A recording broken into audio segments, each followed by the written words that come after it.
Hello friends, welcome to SSC coaching centre. दोस्तों, आज की वीडियो में बात करेंगे गणित के महत्वपूर्ण प्रश्नों की जो बार बार परीक्षाओं में पूछे जाते हैं। तो चलिए स्टार्ट करते हैं। दोस्तों, पहला प्रश्न है आपका, किसी मेज को 400 के स्थान पर 350 रुपये में बेचने से हानि प्रतिशत 5% की वृद्धि हो जाती है। उस मेज का क्रय मूल्य क्या है? क्या पूछ रहा है? क्रय मूल्य। तो जो भी क्रय मूल्य होता है, कोई भी वस्तु का कोई भी क्रय मूल्य होता है, वो अपने आप में दोस्तों 100% होता है। इस चीज़ को आप हमेशा नोट करके रखिएगा। चाहे कोई पेन हो 5 रुपये वाला, लेकिन वो अपने आप में 100% होता है। कोई भी वस्तु हो, उसका जो भी प्राइस होता है अपने आप में दोस्तों 100% होता है। इस बात को याद रखना, ठीक है। अब देखिए यहाँ पर क्या कह रहा है, किसी मेज को 400 के स्थान पर 350 रुपये में बेच रहे हैं। अब आप एक बात सीधा सीधा जानते हैं कि कोई भी चीज़ को हम 400 के स्थान पर कितने बेच रहे हैं दोस्तों? 350 रुपये में बेच रहे हैं। कितने बेच रहे हैं? 400 के स्थान पर 350 रुपये में बेच रहे हैं। तो हानि प्रतिशत में 5% की वृद्धि हो रही है, ठीक है। हानि परसेंट में कितने परसेंट की वृद्धि हो रही है? 5% की। और रुपए में कितने की हो रही है? याद रखिएगा, हम दोस्तों देखिए 400 रुपये की चीज़ को 350 में बेच रहे हैं, तो कितने की हानि हो रही है? रुपए में 50 रुपये की हानि। तो परसेंट में 5% की हानि, रुपए में 50 रुपये की हानि। 5% बराबर 50 रुपये के, तो 1% बराबर कितना दोस्तों? आप बोलेंगे 1% बराबर 10 रुपये के।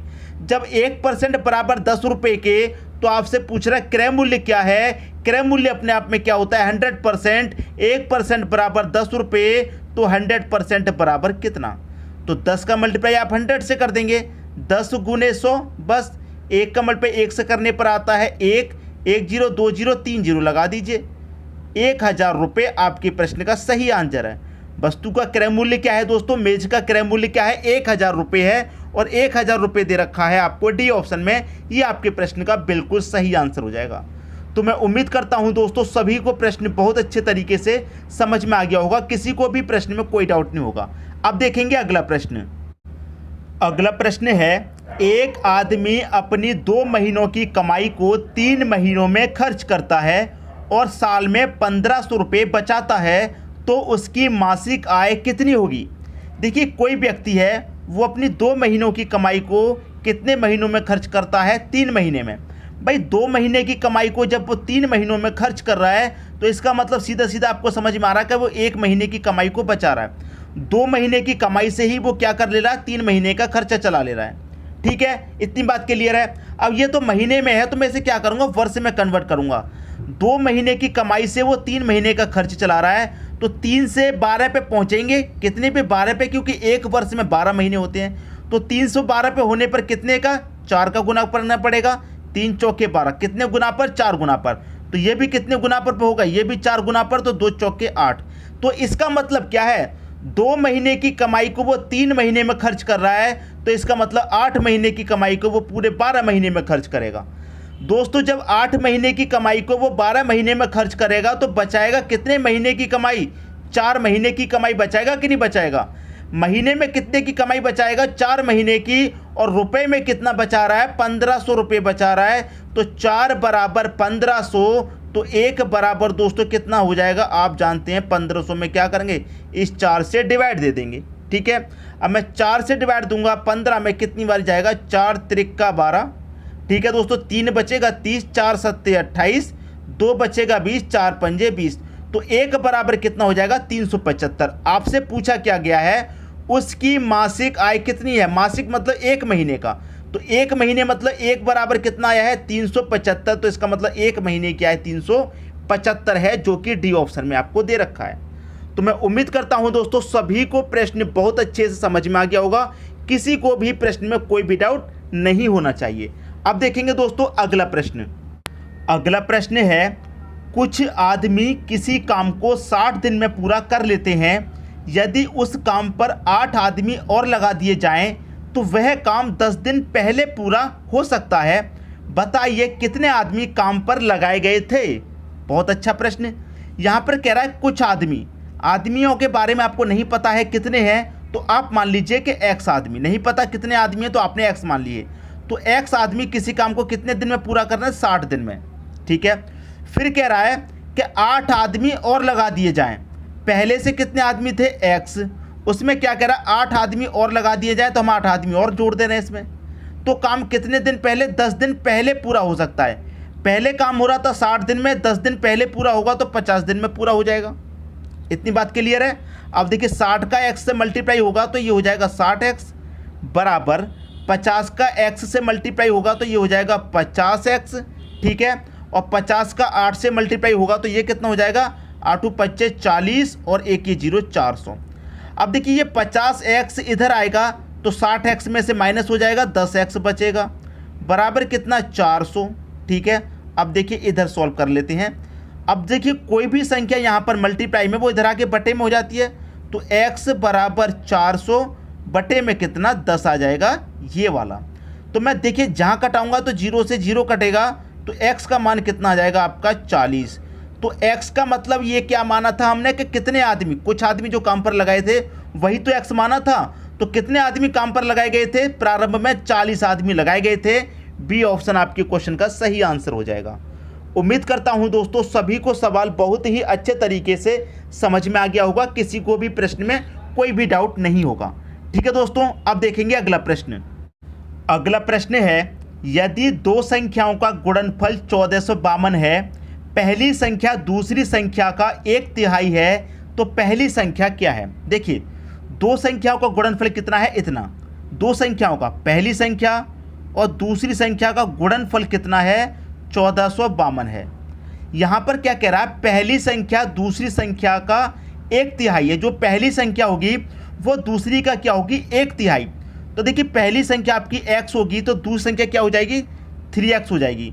और दोनों का गुना आपको कितना दे रखा है, 1452 दे रखा है। आप कहेंगे सर ये कैसे कर दिया आपने, ये समझ में नहीं आया। तो मैं आपको देखिए समझा देता हूँ। यहाँ क्या कह रहा है, जो पहली संख्या है वो दूसरी संख्या का 1/3 है। तो दूसरी संख्या मैंने मान ली 3x, तो दूसरी संख्या क्या क्या है, 1/3 है। पहली संख्या कितनी है, 1/3। 1/3 का मतलब 1/3। तो 3 से 3 कट जाएगा, x ही तो बचेगा। x मल्टीप्लाई 1 क्या रहेगा, x ही तो रहेगा। तो पहली संख्या x ही तो हो जाएगी। इतनी बात क्लियर है।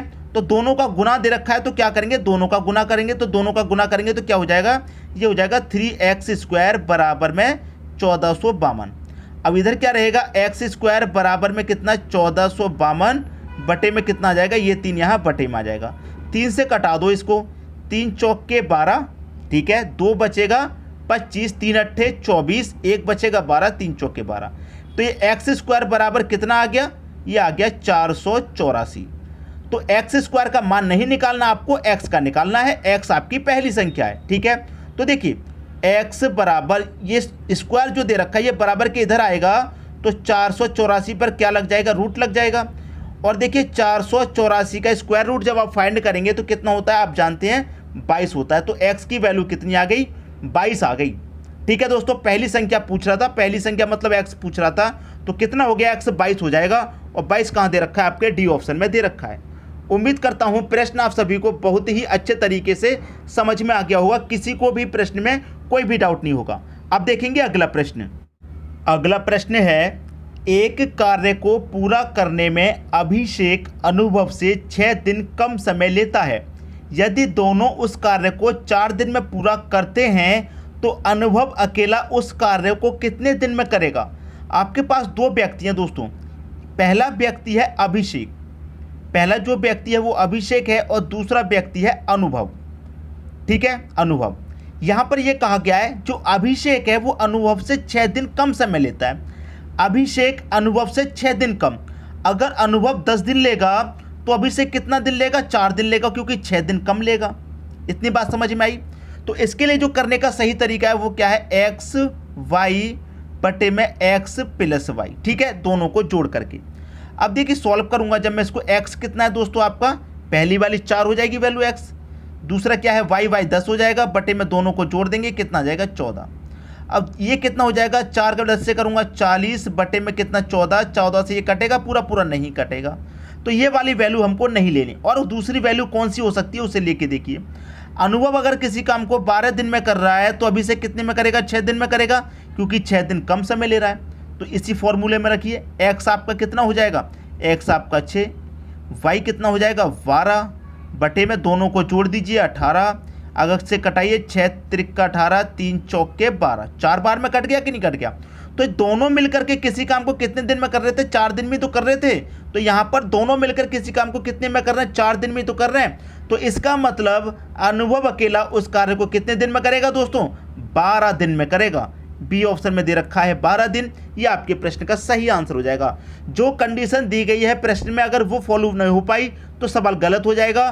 कंडीशन क्या की गई है प्रश्न में कि 4 दिन में दोनों मिलकर पूरा कर रहे हैं, तो यहाँ पर हमारा 4 दिन ही तो आ गया। जब दोनों को मिला के चेक किया तो 4 दिन आ गया, तो अनुभव करेगा 12 दिन में और अभिषेक उसी काम को कर लेगा 6 दिन में। सबकी समझ में प्रश्न बहुत अच्छे तरीके से दोस्तों आ गया होगा। अब देखेंगे अगला प्रश्न। अगला प्रश्न है, पिता और उसके पुत्र की औसत आयु 22 वर्ष है। उनकी आयु का अनुपात 10:1 है। पुत्र की उम्र क्या है। देखिए उनकी उम्र फादर अनुपात सन, इनकी आयु का अनुपात कितना है, 10:1 है। ठीक है, ये इनकी आयु का अनुपात है। और यहाँ पर क्या करा है, पिता और उसके पुत्र की आयु का औसत कितना दे रखा है, 22 वर्ष। पिता और पुत्र कितने व्यक्ति हैं, 2 व्यक्ति हैं, और 2 व्यक्तियों की आयु का औसत कितना दे रखा है, 22।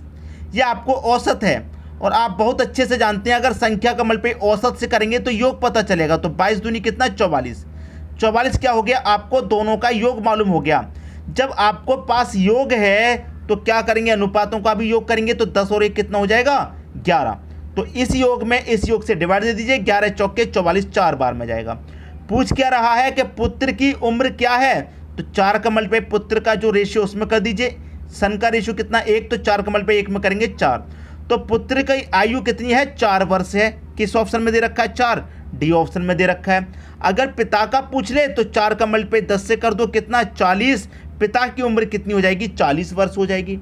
उम्मीद करता हूं कि प्रश्न सभी को बहुत अच्छे से समझ में आ गया होगा। किसी को भी प्रश्न में कोई भी डाउट नहीं होगा। ठीक है दोस्तों, वीडियो कैसा लगा कमेंट बॉक्स में जरूर बताइएगा। वीडियो देखने के लिए आपका बहुत बहुत धन्यवाद।